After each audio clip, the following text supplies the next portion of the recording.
Welcome to Dreaming Jaguars, episode 14. I cut us in, but it might not be good enough. I've got both of us. Might not be good enough for my fucking standards. Might not be. Dreaming Jaguars. Huh? Welcome to Dreaming Jaguars, Dreaming episode Jaguars. 14. Episode 14. So many words are left unspoken. So today we're going to talk about the DMT entities and what they are. What we think they are. What we think they are. What they could be. I have no idea. When the fire starts to burn. When the fire starts to burn.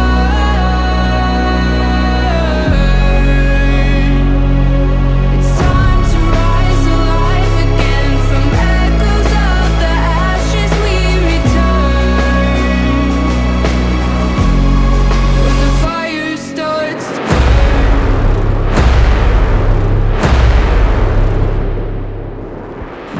So there's a lot of talk out there on YouTube and on the Shit, internet elves.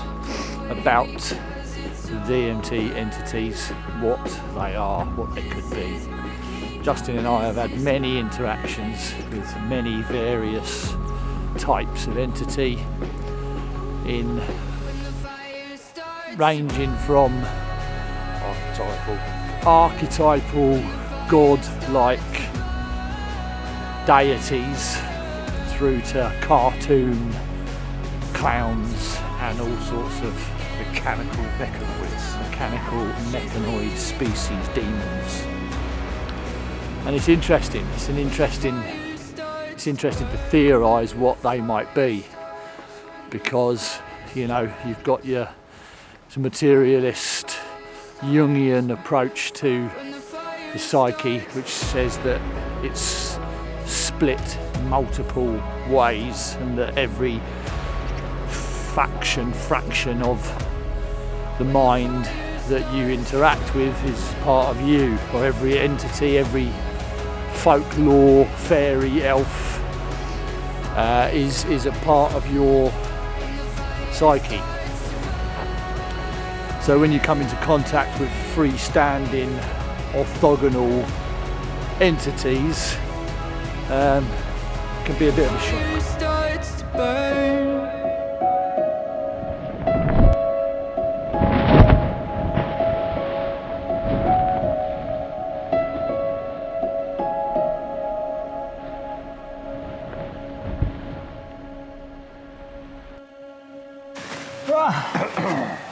So,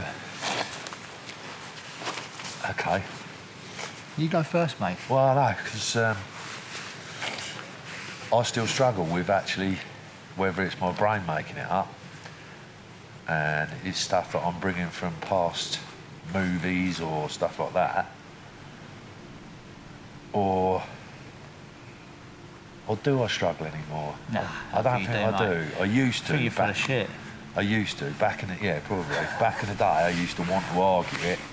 I really wanted to argue it, but now I'm more like I can't disagree with what I've seen. I think like the theories, the theories on what these things are all good and well, but you're still, or the doctors, psychoanalysts are still putting it into a framework that is of this reality. But until you've actually experienced it, then it's difficult to. You can't even. The two don't go together. Yeah, but even when you experience it, it's still, even though it's real, it's still unreal. Yeah, but it's real. What do you mean? Well, when I say real and unreal, you definitely, it's like being on LSD and actually coming up with a concept that in your brain right there and then is, because it lasts for longer, you think about stuff and you sit there and you get this full concept of something, doesn't matter what it is, and then like 2 days later, you've got no understanding of what that is. It's the same kind of concept, I think. Like, you meet these entities, they are definitely there. They talk, they communicate. That's what I'm saying. Yeah, that's what I'm saying. So the two. But when you're in there, it's you make full sense of it. When you come out, once it's over, making sense of it again. Mate, Gigi, What's a Gigi? a horse, checking us out. That's a good shot right there. We're filming. Get out of it. So what are the DMT entities? So let's go through a couple of examples of what I've seen.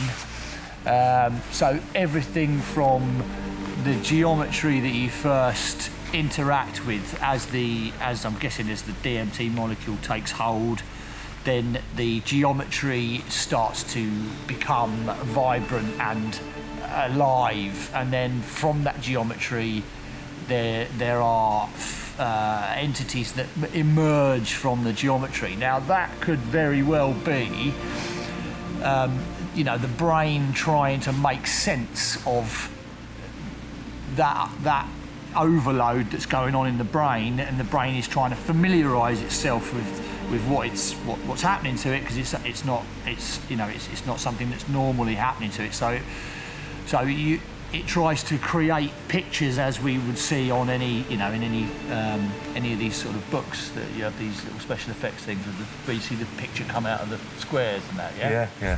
So that side of it I can see. If that's all it was, then I could very well say, yeah, that's possibly the brain making sense of something that's happening to it that it's not familiar with, and therefore it tries to wrap sense around it. But that's just the opening. So when you push past and through that geometry, then you become aware of being in a freestanding environment, the breakthrough experience. And within that experience, the entities that then make themselves known are not just geometric constructs. They're made of light. They have full features and have their own interaction with you. Have their own intelligence that you become aware of the fact it's like someone dropping you in the ocean with into a great white shark infested water. You dropped in, and all of a sudden, bang, you're in this place where these creatures, entities, gods, deities, whatever they are, they make themselves known to you. You feel their presence. You are completely humbled by being in that environment with this thing, and you're at its mercy, essentially. And sometimes they're very kind, and sometimes they can be a little bit frightening, and whether or not any harm. Or inquisitive. Yeah, inquisitive. Curious, but it seems to be that they are from a completely different dimension, a completely different set of physical laws that apply to their dimension. As Andrew Gallimore, he's Dr. Andrew Gallimore. Dr. Andrew Gallimore, the new, in my opinion, authority on DMT, coming from a neuroscientific perspective. He quite rightly states that there does seem to be like a super hyper intelligence about them. Now, whether or not maybe that we would presume that would be the case, being that we've just been dropped from this reality into that reality, they may just well be like me and Justin, shooting their DMT videos. But because you're in a completely different set of physical laws, do you know what I'm saying? I'm not quite grasping what you mean. When we drop in there, they're there and they're like, hello, who's this guy? Yeah, but are they hyper intelligent, or is that just the way they are? I don't Because know. of where they Maybe where they there's are. all different aspects and levels of them. It's like you said, when I broke through the geometry and I found myself in spiralling DNA, and it was like taking up the whole of my space that I could see, my visual scope. And then all of a sudden, this massive metallic mechanoid crab crawls around this bit of DNA and just his beady eyes just look at me and go, "What are you doing here?" Yeah. Yeah, Right. exactly. Like, that's not some omnipresent godlike creature, is it? It just kind of just It was like just these there. things Yeah. scuttling around the DNA of the universe, and then just was like, "Hello, what's he doing here?" Yeah. So what are they? What are they? And what, you know, if you read Dr. Gallimore's new book, Alien Information Theory, his thought process is that we are but a tiny slice of an infinitely bigger information structure, and that what we are able to perceive here in this physical world is but a very thin layer of something that is much bigger. And you know, if these entities are aware that we, like looking at an ant's nest, you know, an ant's nest is not aware, we don't think, of what's going on in America with Donald Trump and you know, whatever, give any example that you can think of, ships sailing in the sea. An ant's nest is just aware of its immediate environment, and it can't perceive anything outside that. When we, according to Dr. Gallimore, are the same. We are in this environment. We you know, we've become very intelligent. We are able to perceive other things outside of our environment to a certain extent, but this is on a whole fucking different level.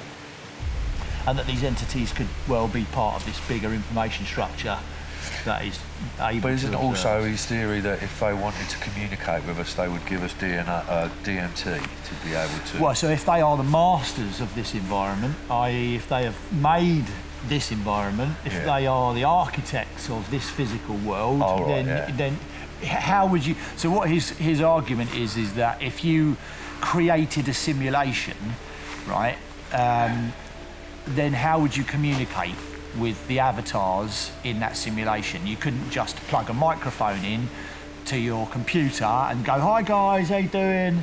Right, it just don't work like that. You'd have to implant code into that simulation that hopefully through the learning of the machines... Why that would you? Well, I don't know. Why would you? No, I'm not sure. I'm Well, not sure. you need to converse. If you were like this massive, hyper-intelligent, 2 billion year old species that Could be the trillions. archetype that created this simulation that we're in, or whatever it is time-wise, why would you would... It would be like us wanting to converse with a character in a video game. Yeah, exactly. Why Exactly. would you want to do that? I don't know. Maybe we are. Actually, would Maybe- that be quite... Would that Maybe be, maybe we are the entities. Maybe we are those entities. So then you've got that. Then you have got like a binding construct there between us, between our minds. You know, the theories are that these entities are part of our own psyche. Well, if we were those entities, or one, the oneness. well, say for argument's sake, we are the entities, and we've designed this simulation so that we can insert ourselves into a different environment to for whatever reason, a game. So like, you put like a little like you would in a video game, some sort of like cheat or something in there, so we can go, "Oh, hello, yeah, exactly. hello, that. look, I'll get it now." Yeah, exactly that. And then when you go back out, you like pop back out, and they're like, "Yay, he came back! He fucking got it. He came back for a bit. Oh, he's going again." And then you're back in until such times Yeah, as but you when do die. they ever do that to you? Yay! I don't know. He's Jazzy! So, yeah, okay. So that's that. I like that. That works. But going back to the entities then. So the entities themselves, the variety of entities themselves. So Which would seem pretty similar across the board. they seem pretty similar. So The clown, the clown, the blue skin serpents, lady, the blue skin lady. For me, never had a machine elf. No, I've had the blue skin lady with children around her, little children coming in. Maybe they're your elves. Yeah, like little gnomes. They're definitely little gnomey type children around. There's a childlike vibe to it. But the blue, for me, I think the blue skin lady has been the one that seems to be the guide. If you've got such things as spirit guides or whatever whatever that is, wherever that comes from, I would say that if I had to categorise what she was, she would be like a fairy godmother type spirit guide, elfish, with elfish features, blue skin, but very powerful, very all-knowing, and seems to be like the gatekeeper. So I've had experiences where I've gone in once, I've seen the blue skin lady, she's laughing and giggling and holding weird circular saucer type things with all sorts of hieroglyphs on it, neon, and not letting me see her face properly. And then I've gone from her in further and deeper to almost like she's the Stargate keeper. So you go to a certain level, you come in, she'll greet me. If I'm scared, if I'm frightened of something, if there's something trying to frighten me, seems that she'll protect me from it, maybe try and guide me in a different direction, and then send me on somewhere else. That's an interesting thing I hadn't thought before. Are there different levels? There's definitely different levels. Different levels of that, so you can go into that level, and then if you could go even further than that level. Yeah. Rather than going to a place where you're in this place and then you're in this magical kingdom, and you can go through the mirror. Yeah, into something else.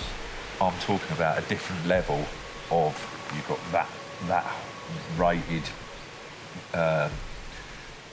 intelligence on, say like the metallic crab. Yeah. That was literally just like surprised to see me, didn't have much to say, didn't want to give me any information. He was just like, hello, what are you doing here? Yeah. And then scuttled off around the DNA, and then you've got other entities that have been like the Native American or the species ones that were literally trying to give me some stuff. There's definitely different. There's infinite. I mean, if it's a multiverse that we're in, then there's an infinite possibilities. Yeah, multi-dimensional. But we've always said as well, like the levels of. And Rick Strassman is. I sort of got this from Rick Strassman, and it hit home straight away. So he's saying that rather than it being you being here and then crossing over to there are an infinite amount of levels of you that disappear as you move into that space. So you are, it's difficult to explain, but as you get deeper and deeper into the experience, when you start going into the experience, maybe you are drawing from your own mind, from your memory banks, things that you've seen, movies that you've watched, whatever, bringing that into play. But then the further you go and the deeper you get in, then the more those levels, they disappear. I can relate to that from where it's been the swirling black vortex of nothingness, where language, thought process of me, concept of me has been very, very sparse. Yeah. Just like, and then as it starts to wear off from the vortex, and like there's that bit of light at the end, which is like literally looking the wrong way through a telescope at us, at reality. Yeah. You're like, whoa, there it is. Yeah. And as you're coming up trying to speak, that language you can't understand the language. Anyway, we're digressing from the entities. The entities. So what are they? What is it? Is it made up in the brain, right? Or is it actually like, are we moving into a different dimension and coming across some intelligence that is nothing to do with us? I'm agreed on the latter of that statement. I think that it's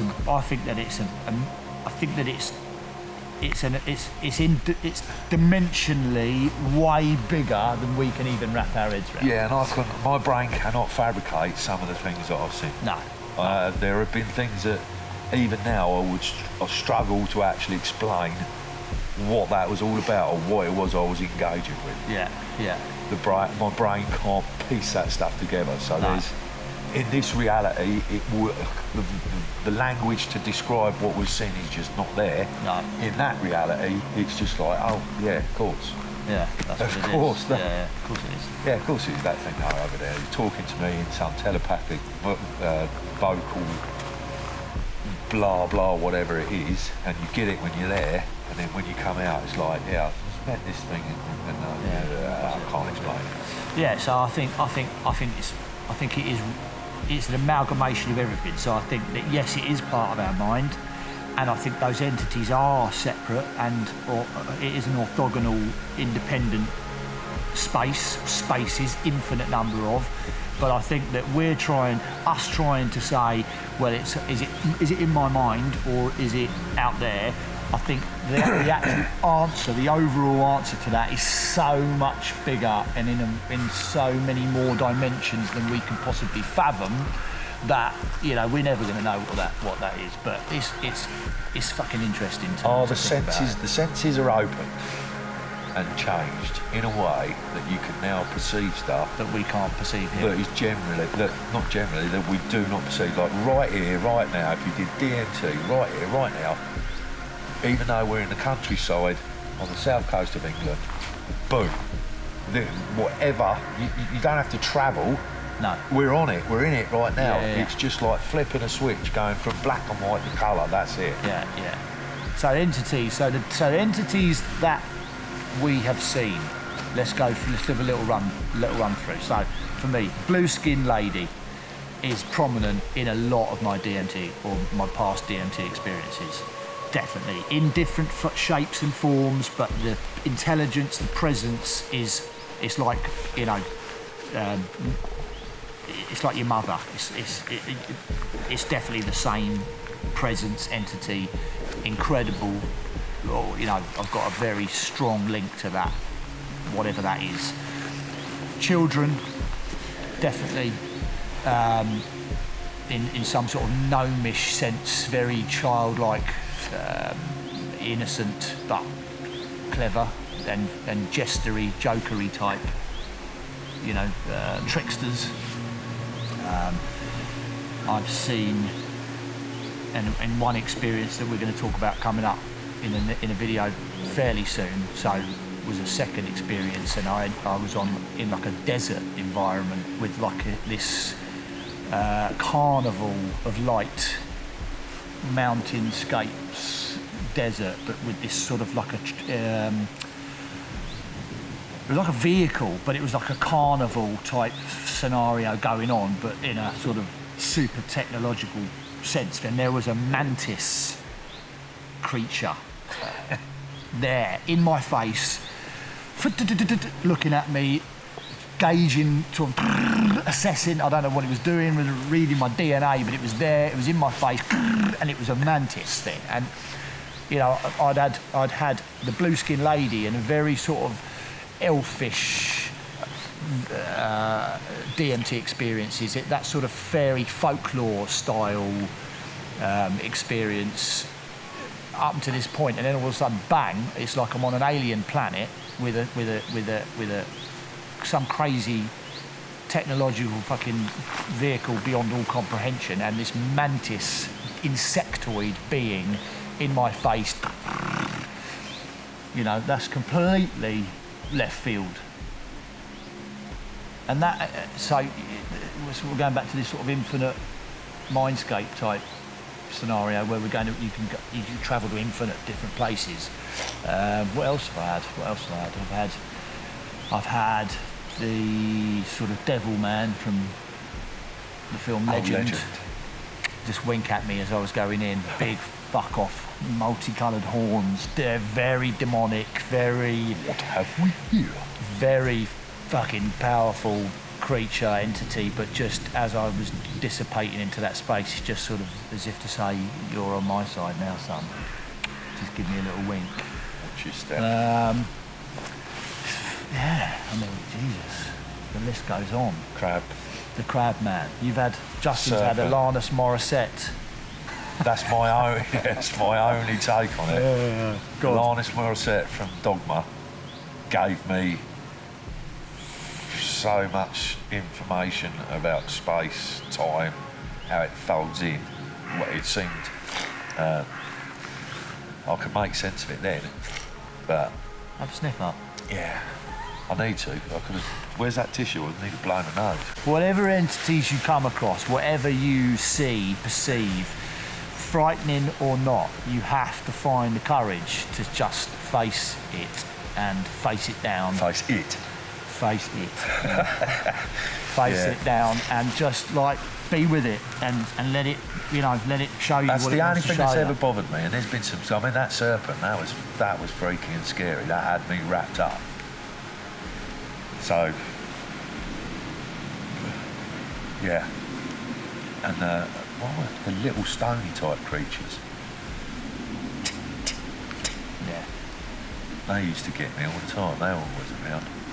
So there are a vast array of these entities out there in hyperspace, and you know, we will go through these videos talking about different elements of it, of the experience, trying to help and guide people that are thinking about doing the same thing, going down the same path. You know, and we're not experts, we're not scientists, we're not psychiatrists. We just go on our subjective view of what we experience as being the only real, you know, concrete thing that you can be as a human being is your own subjective experience. And if you experience these entities in this space and it is more real than real, then that's the the truth. chances are that's the truth. Yeah.